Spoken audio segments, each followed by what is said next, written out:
कानपुर की गलियों से ही पत्रकारिता शुरू कर पूरे देश में पत्रकारिता का झंडा गाड़ने वाले बड़े भाई विष्णु त्रिपाठी जी कन्नौज से आकर कानपुर में पत्रकारिता कर एक अर्थ की पत्रकारिता को जिस तरह से देश आगे बढ़ रहा था, आर्थिक चुनौतियां थी लोगों में, वो दौर ये था कि आ जाएंगे और आपका शब्दकोश तो मजबूत होगा ही। धन्यवाद।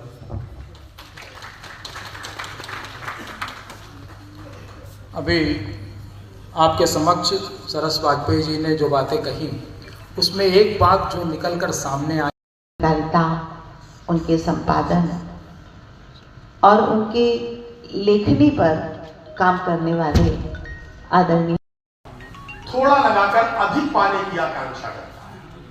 ऐसे ही दादा, आपकी जो पुस्तक है वो पठनीयता की सार्थक पद्धति है।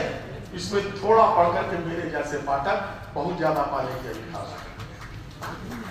और नाटक भी है, नाटक भी है। अगर भवभूति कि हम कल्पना और तुलना कालिदास से करते हैं, तो दादा मैंने इसमें जो पढ़ा वो भले ही नाट्य शैली में नहीं लिखा है, लेकिन उसके मंचन की भरपूर संभावना उसमें नाटक भी है। पूरा नाटक की जितनी भी विशेषताएं हो सकती है और आवश्यक तत्व हो सकते हैं, वो सब आपके लेख में है। और मैं सोच रहा था कि वो स्क्रिप्टिंग अगर कमलेश्वर आज नहीं है, अगर कमलेश्वर मुंबई में होते और बहती गंगा उनके हाथ में पड़ गई होती, तो उसकी स्क्रिप्टिंग से इतना शानदार सीरियल बनता। और वरिष्ठ बाल रोग विशेषज्ञ हैं और बाल रोग अकादमी के मेडिको लीगल विंग के राष्ट्रीय अध्यक्ष हैं।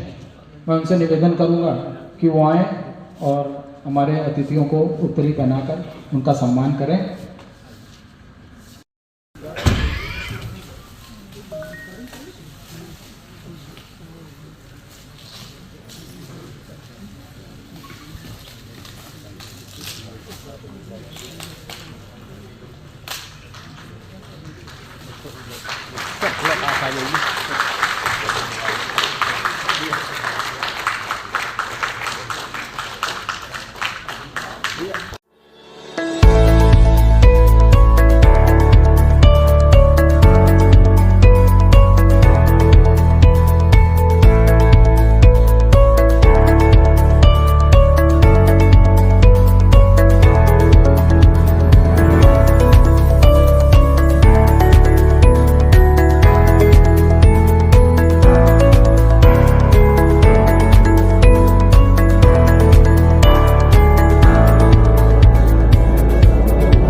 इस आयोजन में पधारे सभी अतिथियों का हम हृदय से स्वागत करते हैं, उनका अभिवादन करते हैं।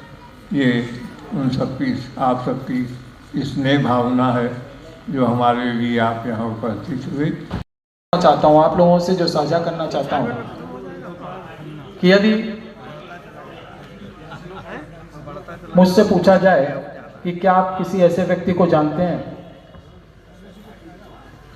जो रात में अपने साथियों के साथ घर आता हो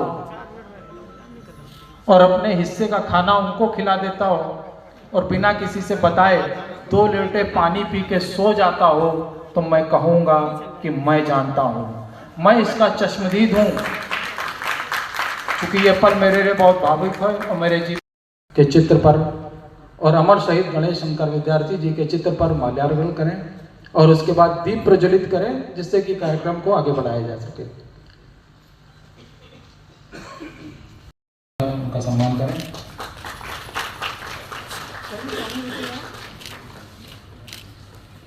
अब मैं एडवोकेट आकर्षण तिवारी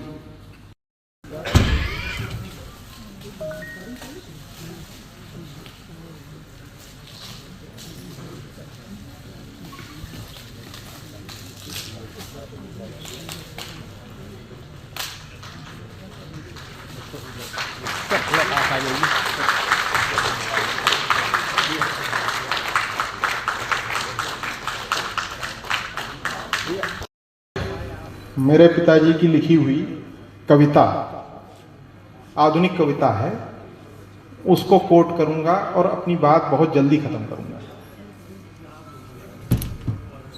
कविता का शीर्षक है पदयात्रा। राहों की तलाश में हाँफते लड़खड़ाते, सड़कें नापते नंगे पैर, हम भी पदयात्री हैं। पर कोई शगल नहीं है हमारी ये पदयात्रा, ना ही है ये कोई संतई स्टंट। दरअसल ये तो है हमारी नियति या कि लाचारी या अवश्यंभावी आसन्न महासमर का अभ्यास। मैं एक ऐसी शख्सियत, मेरा निवेदन है कि जो लोग इस मंच के निकट खड़े हुए हैं, अगर स्थान ग्रहण करेंगे तो कार्यक्रम को सुचारू रूप से चलाया जा सकेगा। मेरा अनुरोध है उनसे, करबद्ध निवेदन है कि स्थान ग्रहण करें, क्योंकि नवरात्र का अवसर है और हम भी जानते हैं कि लोगों की अपनी व्यस्तता है। इसके पश्चात में ऐसी शख्सियत जिनकी कर्मभूमि कानपुर रही है, जिन्होंने अपनी परिश्रम, अपनी योग्यता और अपने आचरण से पत्रकारिता के उस मुकाम को हासिल किया जो आज के यहाँ पर मौजूद बहुत सारे